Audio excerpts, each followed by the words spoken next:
روښانه لار. د قرآن او حدیث په رڼا کې د یوې موضوع روښانه کول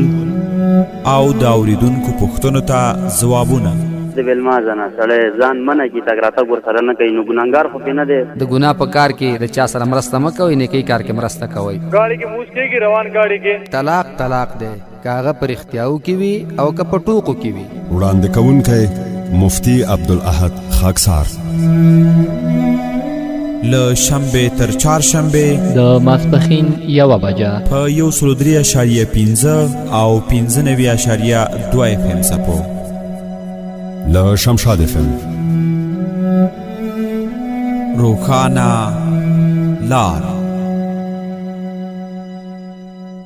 د هجرت او جهادونو مجموعه ده، څه ښکلې مدینه ده، سنګر ده د اسلام. څه ښکلې مدینه ده، سنګر ده د اسلام. چې د هجرت او جهادونو مجموعه ده، څه ښکلې مدینه ده، سنګر ده د اسلام. څه ښکلې مدینه ده، سنګر ده د اسلام. الله ورکړی ډېر عزت دی، څه ښکلې مدینه ده، سنګر ده د اسلام. الحمد لله رب العالمين، الصلاة والسلام على أفضل الأنبياء والمرسلين وعلى آله وأصحابه أجمعين. أما بعد، فأعوذ بالله من الشيطان الرجيم. بسم الله الرحمن الرحيم. قال الله تبارك وتعالى في كلامه المجيد والفرقانه الحميد: وإذا قاموا إلى الصلاة قاموا كسالى يراءون الناس ولا يذكرون الله إلا قليلا. أما بعد، فقد قال رسول الله صلى الله عليه وسلم: من صلى يرائي فقد أشرك، ومن صام يرائي فقد أشرك، ومن تصدق يرائي فقد أشرك. رواه أحمد. إن الله وملائكته يصلون على النبي يا أيها الذين آمنوا صلوا عليه وسلموا تسليما. اللهم صل وسلم على سيدنا ومولانا محمد وعلى آل سيدنا ومولانا محمد كما صليت على إبراهيم وعلى آل إبراهيم إنك حميد مجيد. د شمشاد راډیو ټول اوریدونکو او د روښانه لار ټولو قدرمنو مینوالو، السلام علیکم ورحمت الله وبرکاته. الله دې وکړي چې روغ او جوړ او د ښایسته صحت برخمن اوسئ. دا د یو ځل بیا زه عبدالاحد خاکسار ستاسو په درانه خدمت کې په دې یو ساعته دیني خپرونه کې له تاسو سره ستاسو په چوپړ کې یم. د تیر په څیر کولی شي چې له موږ سره خپلې پوښتنې د موضوع اړوند یا بهر له موضوع څخه خپلې دیني پوښتنې را سره شریکې کړئ. هغه ګران اورېدونکي چې غواړي له موږ سره اړیکې ونیسي، نو زموږ د اړیکو شمیره 0-2-8-6-55-440. زموږ د اړیکو بله شمیره 02-02-300-1500. نننۍ خپرونه مو د تیر پسې یو موضوع ته بیا ځانګړې کړې ده. غواړو چې د دې موضوع اړوند معلومات د قرآن عظیم الشان او د تعلیماتو نبویو نه او د علماء کرامو د اقوالو نه ستاسې په درانه حضور کې تاسو درنو ته وړاندې کړو. د هغې ذات نه چې رحمان او رحیم صفات لري، ځان ته د صحیح ویناو د عمل توفیق غواړم او تاسو ته د صحیح اورېدو د عمل توفیق غواړم. الله دې د دواړو نصیب وګرځوي. زموږ نننۍ موضوع د ریاکارۍ په اخري انجام باندې دی چې یو انسان ریاکاری کوي، د هغې سزا څه ده او هغې ته الله تعالی څه ورکوي. بیا آیا د ریاکار انسان عمل د الله په دربار قبول دی که نه؟ یا ریاکار انسان د الله خوښ دی که نه دی د ریا اندازه د ګناه د الله په دربار کې څومره ده. په دغې موضوع باندې خبرې سره کوو، خبرې سره شریکو. د ګرانو اورېدونکو نه هم دا غواړو چې د زړه په غوږونو باندې واوري او خپلې پوښتنې زموږ سره د دې موضوع مطابق شریکې کړي. دا به ډېره بهتره وي. د قرآن عظیم شان په سورة النساء کې الله تعالی د ریا باره کې خبره کوي چې ریا ښه عمل نه دی. رب العالمین جل جلاله د منافقینو یو عمل ذکر کوي او د منافقینو نښه ښکاره کوي چې ریاکاري دا د منافق انسان کار وي. الله تعالی فرمایي د منافقینو په حقله وَإِذَا قَامُوا إِلَى الصَّلَاةِ قَامُوا كُسَالَى. کله چې دغه منافقین مونځ ته پاسیږي نو سس به پاسیږي، مونځ به کوي مګر د سستیا د وجې نه. یو صفت به پکې دا وي د مونځ په وخت کې دی به سس را پاسیږي، کله به وایي دا څه پیټی دی را باندې، او چې څوک ورته وایي پاسه مونځ وکړه نو دی به هغې ته هم پکارېږي. کله به دا بانې کوي وایي به چې ناوخته خو نه دی غلی مې پرېږده. کله به داسې وایي چې دا ته داسې د الله تعالی د کور نه راغلی چې ما ته دا حکمونه کوي، خو مونځ ته چې پاسیږي نو سس به پاسیږي. دویمه نښه په منافق کې هغه دا ده چې کله مونځ ته پاسیږي نو اول خو سستي، بیا چې کله پاسیږي یراؤون الناس، د خلکو د ښودنې دپاره مونځ کوي. په کوم انداز خلکو ته د ښودنې دپاره مونځ کوي په دې باندې سره ځان پوه کړو. علما کرامو لیکلي دي چې یو ښودنه دې ته وایي چې انسان مونځ کوي رب العالمین جل جلاله ته ولاړ دی، مګر کله چې مخلوق پې راشي په قلاره قلاره مونځ کوي، او کله چې مخلوق نوي د خالق مسله وي یوازې ځان ته ولاړ وي نو بیا زر زر مونځ کوي، د چرګ په مثال ټونګې لګوي، ځان د مونځ نه خلاصوي. او همدغسې علامه رسول الله صلی الله علیه وسلم په حدیث مبارک کې فرمایي وایي چې منافق سړي باندې مونځ ډېر پیټی وي، نه پاسیږي مونځ ته، مګر کله چې پاسیږي ناوخته پاسیږي بیا د چرګ غوندې څو ټونګې ووهي او بیا بیرته پاسي او لاړ شي خپل کار پسې. نو دا یو د منافق د صفاتو نه دا صفت شو چې یراؤون الناس، خلکو ته د ښودنې دپاره به مونځ کوي. نو که چا کې دا عمل وي، یو خو د زړه خوشحالي د فرحت دی چې خلک د ګوري ته خوشحالیږي، نو دا ښه صفت دی. ولی یو انسان په بد عمل باندې وکتلی شي باید چا پې خفه شي، دا د مؤمن نښه ده. او په نیک عمل باندې چې وکتلی شي دی خوشحاله شي، زړه ته یو سرور راشي، نو دا د ایمان نښه ده. او یو ښودنه د خلکو ته، دې دواړو کې فرق دی. بل ځکه د ریاکار باره کې الله تعالی د سورة البقرې په 246 نمبر آیت کې داسې وایي یا ایها الذین آمنوا لا تبطلوا صدقاتکم بالمن والأذى كالذي ينفق ماله رئاء الناس ولا يؤمن بالله واليوم الآخر فمثله كمثل صفوان عليه تراب فأصابه وابل فتركه صلدا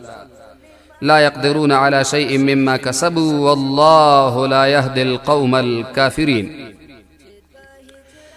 الله تعالی فرمایي تاسو خپل صدقې مه خرابوئ په احسان او په ضرر. ته هغې انسان په مثل باندې چې هغه خپل مال د ریا دپاره خرچ کوي، صدقه کوي، خیرات کوي، د غریبانو سره کومک کوي، مګر په دغه کومک کې د ده یو بل عمل پټ دی چې خراب دی، هغې ته ویلی شي ریاکاري. ریاکاري د بل د ښودنې دپاره دا کار کوي چې خلک ما ته ووایي چې ته ډېر نیک انسان یې او د الله تعالی په بندګانو باندې رحیم یې، ته رحم کوې، رحم کوونکی انسان یې، د دې دپاره خپل مال خرچ کوي. الله فرمایي د دې مثال څنګه دی؟ نه مثال ډېر خراب قرآن عظیم الشان ذکر کوي چې د هغې خلکو چې دی د ریا دپاره خپل مالونه خرچ کوي، مثال په کم انداز دی قرآن په خپله بیانوي. هجرت او جهادونو مجموعه ده، څه ښکلې مدینه ده، سنگر د اسلام څوخ کلی هغه مثال داسې قرآن بیانوي فمثله كمثل صفوان اول صفت خو داوي ولا يؤمن بالله واليوم الاخر ایمان په الله په ورځ وروستنۍ نه وي ځکه ریاکاره انسان که په الله باندې ایمان ولري ولې د بل چا د ښودنې دپاره یو عمل ته انجام ورکي په آخرت باندې ځکه ایمان نه لري چې د دې ټولو اعمالو بدله به ورځ د قیامت کې ورکړی کېږي او د دنیا کې غواړي فمثله كمثل صفوان عليه تراب الله فرمای د ریاکاره مثال داسې دی لکه په یو تیږې د پاسه چې ګرد پروتي خاوره پرتی نو د خاورې صفت دا دی چې دې کې کرونده کیږي په دې کې شنه بوټي کیږي خو دې تیږې د پاسه چې دا کومه خاوره پرته ده فاصابه وابل اوس دغه خاوره خو د کرلو دومره قابل ده چې شنه بوټي وکي خو چې کله تیز باران راشي فاصابه وابل کله چې په دې باندې باران سخت راشي فترکه صلدا نو دغه خاوره ویسي او دا تیږه پاک صفا پریدي لا يقدرون على شيء مما كسبوا بیا قادر نه وي دغه تیږه باندې د سکرلو د پاره یو سیز یا یو انسان په دې باندې د دې قادر نه چې وی کوي الله وی څنګه چې دا تیږه پاکه پاتې شو د قسم مثال د ریاکاره انسان د دنیا کې چې هر څه وکړه وکړه آخرت ته هیڅ هم وی نه وړل آخرت د دنه بالکل پاک صفا پاتې شه د دغه کم اعمال چې په دنیا کې او دنیا کې ورته انجام ورکړو بس دنیا په دنیا پاتې شو آخرت کې د خپل اعمال تمنه کوي د دې وجنه نبی پاک صلی الله علیه وسلم مبارک فرمای په ورځ د قیامت کې الله تعالی ریاکار انسان توای اے ریاکار انسانا تا په دنیا کې عمل د دې د پاره کو چې خلک درته خووي خلک وایي چې دا ډیر زبردست انسان دی لاړ شه اے ریاکار تا چې د چا د پاره عمل کړی د ځان خودنې د پاره امقنه اجر وغواړه زما سره اجر نه لري کتا زما سره د اجر د درلودل نیت درلودل تا به پکې ریاکاری نه وای کړی ریا یو قسم ته شرک دی د الله تعالی سره نو الله یې ذکرت کوي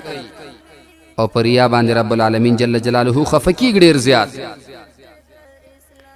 نو د دې وجنه قرآن عظیم الشان کې د ریا بدی بیان شوی ده او په احادیثو د رسول الله صلی الله علیه و آله وسلم مبارک کې د ریاکاری ډیره بدی بیان شوی چې رسول الله صلی الله علیه وسلم ځای په ځای بیان کړی ده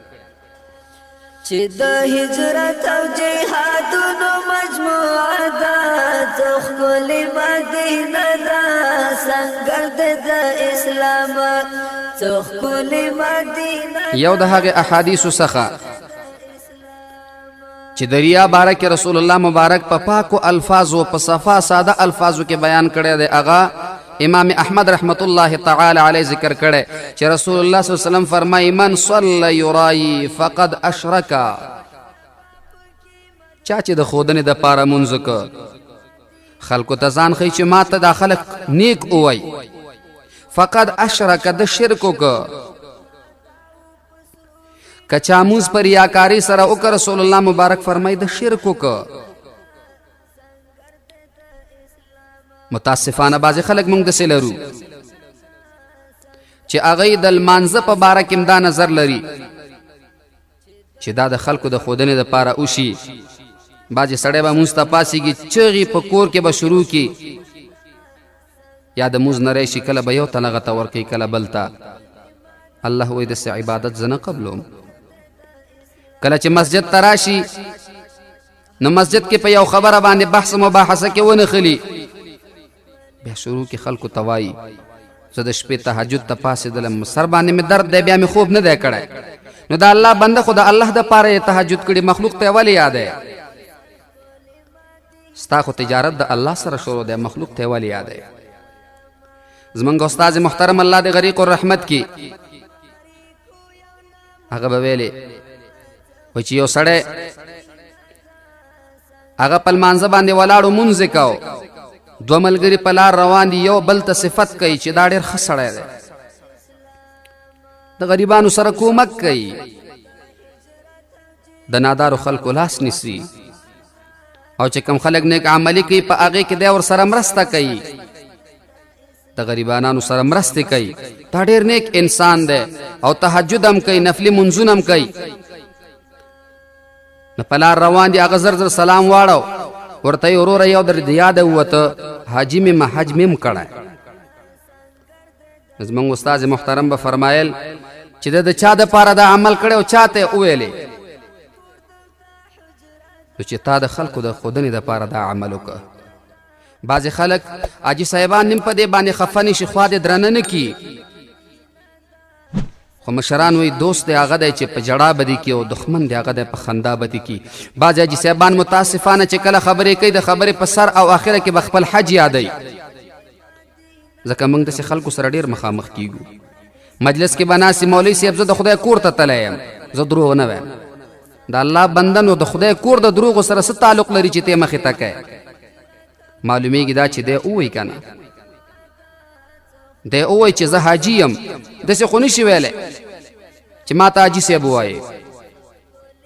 نو نبی پاک صلی الله علیه وسلم فرمایي من صلی یرایی فقد اشرک چا چې مونځ په ریاکارۍ وکړه د شرک وکړه ومن صام یرایی فقد اشرک چا چې روژه په ریاکارۍ ونیوله د شرک وکړه یعنی چا چې روژه د ځان ښودنې دپاره بل مسلمان ته ځان ښیي هغې ته خپله روژه ښکاره کوي د شرک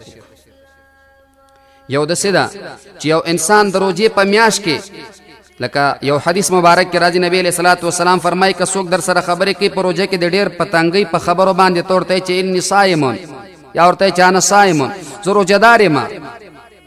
نو هلته خو حدیث مبارک کې یاد دی چې ووایه روژهدار یم علما لیکي دغه ټکی د روژې پورې تړلی هغې وخت کې د ټولو انسانانو روژه یي هغې کې ریا نه راځي عامو اوقاتو کې چاته مو وایي چې زه روژهدار یم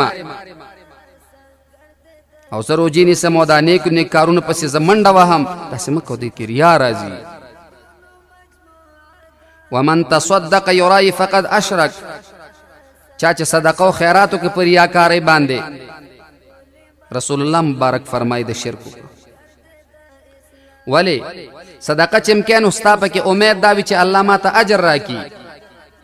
ښکاره خبره ده که ته لږې پیسې صدقه ورکوې که ډېرې ورکوې ستا پورې اړه لري ستا پورې مربوط دی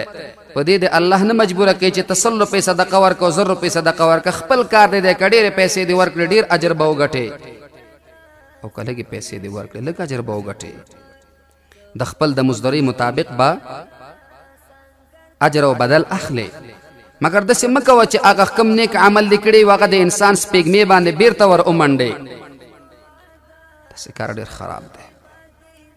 دا یو خراب عمل دی بالخصوص هغه خلک چې هغې د ښودنې دپاره داسې اعمال ترسره کوي دغه حدیث د رسول الله صلی الله علیه وسلم مبارک د هغوی دپاره بس او کافي دی د ریاکارۍ دپاره حضرت علی کرم الله وجهه نه چا پوښتنه وکړه وایي دنیا کې د ښه د خلکو سره ډېر کړي دی او که بد علي صاحب ورته فرمایي نه مې چا سره ښه کړي نه مې بد کړي چا ورته وویل څنګه د چا سره ښه نه دي کړي او بد دې نه دي کړي دی ورته وایي حضرت علي صاحب وایي د الله بنده خو که ښه مې کړي الله به اجر ما ته راکوي نو ځان سره مې وکړل او که بدي مې وکړه الله به عذاب راکوي نو ما ځان ته عذاب ګټلی بل مسلمان پکې ولې داخل کړم ولې ووایم چې هغې دپاره مې دا عمل کړی دا زموږ ستاسو دپاره درس دی بعضې انسان به ښایسته ډېر وي الله به ورته حسن ورکړي دا د الله تعالی خوښه ده په یو انسان باندې پیرزوی نه وکړي حسن ورته ښایسته ورکړي د هر چا په مخ کې به د خپل حسن تعریف کوي چاته به سترګې الله ښایسته ورکړي دی به هر ځای کې د خپل سترګو صفت کوي داسې وینا کول دا الله نه خوښوي بعضې انسانانو ته به الله وجود دنګه ونه به ورته الله تعالی ورکړي دی به خپل د دې دنګې ونې صفت په هر ځای کې کوي داسې مه کوه دا د الله یو احسان دی چې تا سره یې کړی دی د خلکو په مخ کې داسې مه وایه ځکه دا ستا په وجود باندې ریاکاري ده که داسې یو انسان وي چې الحمدلله الله ما ته ښه صحت راکړی نو دا خو عامه خبره دا منع نه ده بلکې بل یو انسان چې رټې او ته ورته داسې وایې چې پوزې ته دې وګور لکه بقا چې په لمانځه باندې ولاړي، او یا ورته وایې چې سترګې دې وګوره پیشي غوندې وړې وړې دي او زما سترګې، دا ریاکاري ده او د الله تعالی په خلقیت باندې کبر دی. الہ العالمین جل جلاله دا نه خوښوي. الله کولی شي چې دا ښایسته سترګې در نه واخلي، دا ښایسته صحت در نه واخلي. ریاکاري مه کوه. بعضې وخت کې داسې هم کېږي چې یو خورکۍ ته به د کوم طرف نه رشته راشي، غواړي به دی به خپل ځان ته وګوري او بیا به هلته د هغې طرف نه چې هغه هلک ته وګوري، نو خو صحیح ده نه دی دی خوښ، د نکاح اقرار ورته مه کوه. دی به بېرته وایي د ده دې شکل ته وګوره دا ما سره جوړېږي. داسې نه ده. هر انسان ته خپل ځان ښایسته ښکاري، مګر په بل انسان باندې کبر پکار نه، په خپل بدن باندې فخر پکار نه. ان الله لا يحب من كان مختالا فخورا. الله وی د سړی زه نه خوښوم، ځکه الله وی زما ټول بندګان دي، دا ټول ما پیدا کړي. حضرت ابی ابن کعب رضی الله تعالی عنه مبارک فرمائی رسول الله مبارک او فرمایل چې دې امت ته د عزت، سرلوړی او کومک او پر مخ د ځمکې د غلبې زیری ورکا. مطلب دا چې زما دا امت عزتمند دی، دا به الله تعالی سرلوړی لري، د دې به الله تعالی کومک کوي او الله تعالی به د مخ په ځمکې باندې په مخ د ځمکې باندې به دوی ته غلبه ورکوي. زما امت ته دا زیری واوروئ. خو واورئ، هر چا چې د آخرت کار د دنیا د فیدې حاصلولو دپاره وکړه، په آخرت کې د هغې هېڅ حصه نشته. ځکه د دنیا دغه فایده چې پیدا اخلي نو خدای ریاکاره دی ځکه اخلي. که چېرته ریاکاره نه وی ده به د خپل عمل الله دپاره خاص کړی وی. امام احمد رحمه الله دا حدیث ذکر کړی، یعنی د آخرت کار د دنیا د ګټلو دپاره یعنی ریا دپاره استعمال که. د داسې خلکو چې ریاکاري کوي په آخرت کې دوی دپاره هېڅ حصه نشته او نه رب العالمین جل جلاله د دې خلکو سره مینه کوي. همدغه وجه ده چې صحابه کرامو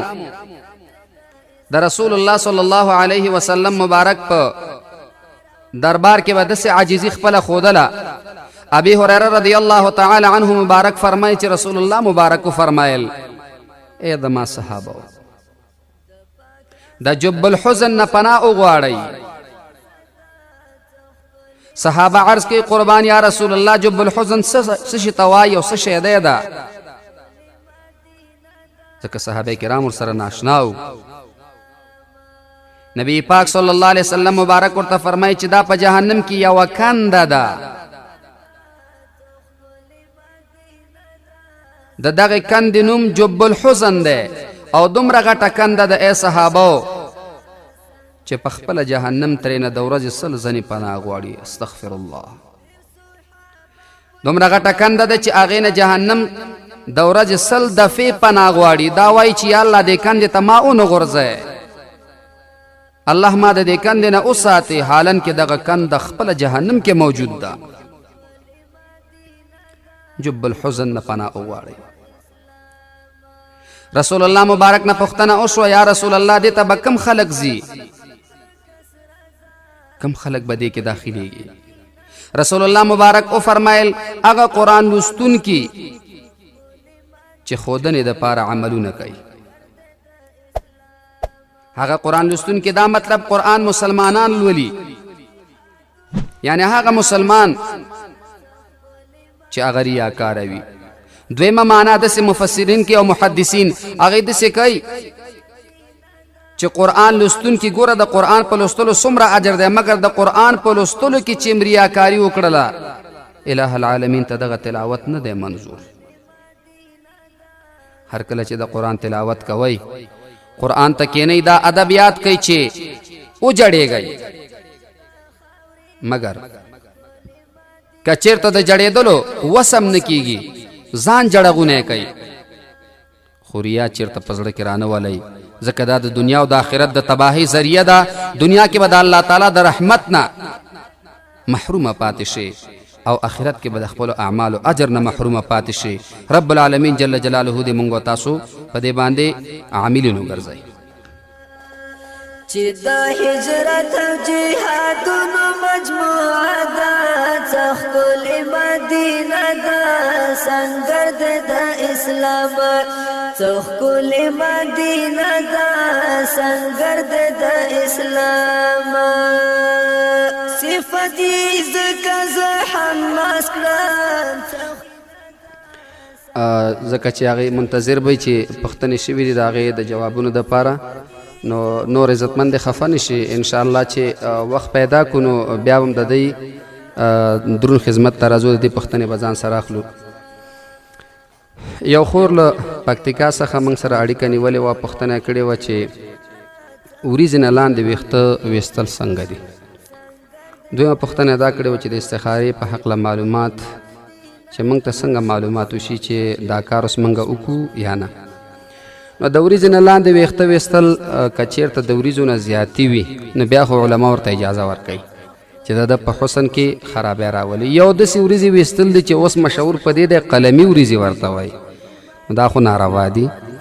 دې باندې په حدیث مبارک کې په لعنت ویلی شوی دی. نو هغه وریځې چې کوم د وریځو صفت لري که د هغې نه زیاتو بیخي د په حسن کې کمیرات نو بیا علما لیکي چې کولی شي دغه زنانه دغه ښځینه دا ویښته لرې کړي. د استخارې په حقله معلومات داسې دي چې علما وایي چې که یو انسان ډېر پاک نفسی او د هغې زړه پاک وي نو خو یو انسان به ورته خوب ته راشي ورته وایي دا کار داسې وکړه یا مه کوه.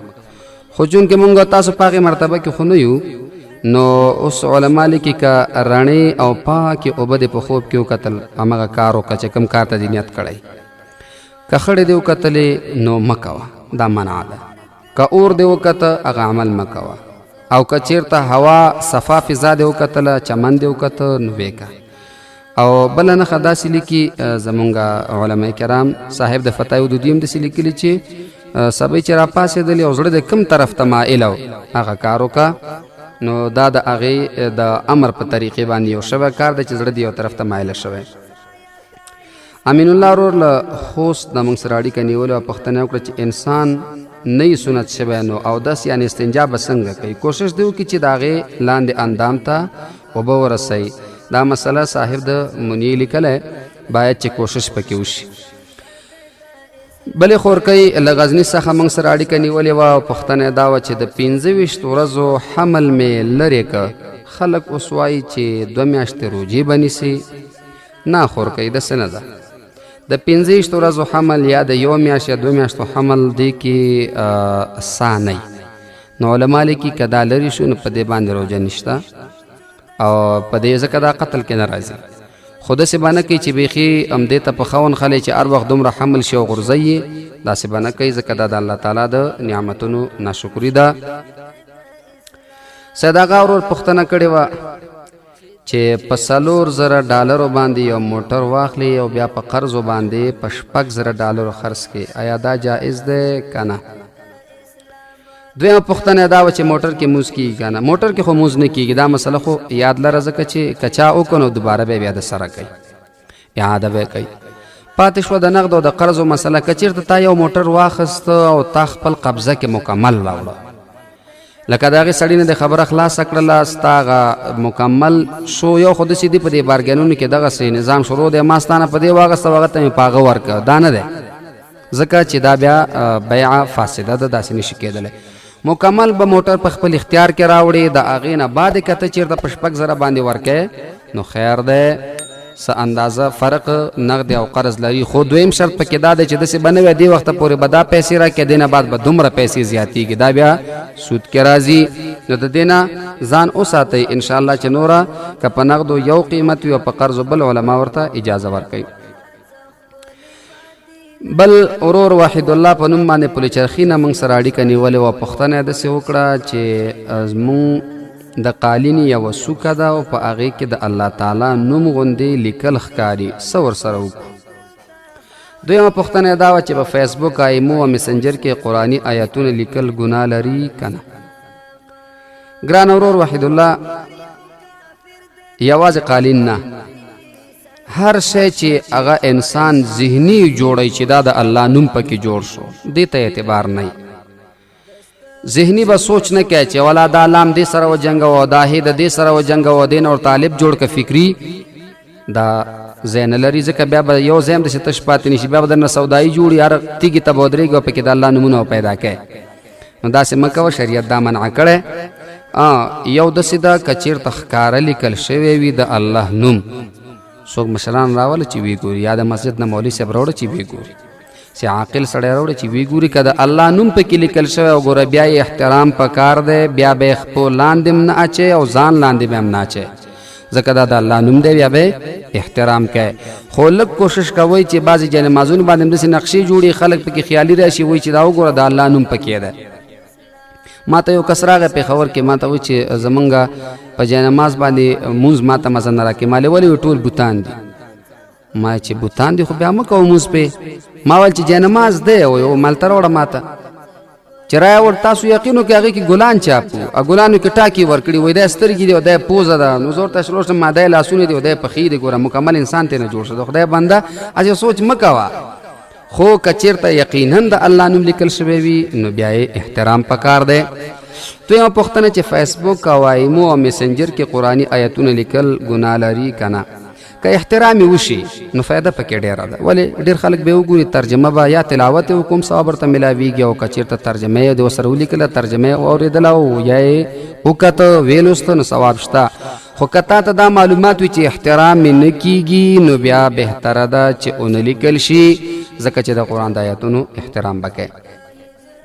سردار ولی ورور له کابل څخه موږ سره اړیکه نیولې وه او پوښتنه دا وه چې دوشنبه او پنجشنبه روژه بهتر ده او که میاشتنی دا دواړه بهتر دي ورور د هفتې روژه چې په یو هفته کې دوه روژې دي یو ته دوشنبه وایي او بل ته پنجشنبه دا ځان ته فضیلت لري او دا ځان ته مستحب دی او په هره میاشت کې 3 روژې نیول لکه پرون چې موږ په بیان وکړو هغه ځان ته فضیلت لري دواړه مستحب دي دویمه پوښتنه خان ورور له کابل څخه موږ سره اړیکه نیولې او پوښتنه دا وه چې هفته کې 2 ورځې روژه نیول آیا دا د هغې 3 ورځو روژې نیوله کافي کېږي چې کوم په 3 میاشتو کې دي که نه هغه ځان ته دي نو اول خو دا یاد لره چې ځان ته دي هغه دا ځان ته دي دویمه مسله پکې دا ده که اتفاقي کم وخت دغه 14مه 14مه 15مه دې کې یوه روژه د دې دوشنبې سره مخامخ شوه یا د پنجشنبې سره نو دواړه دې ادا شو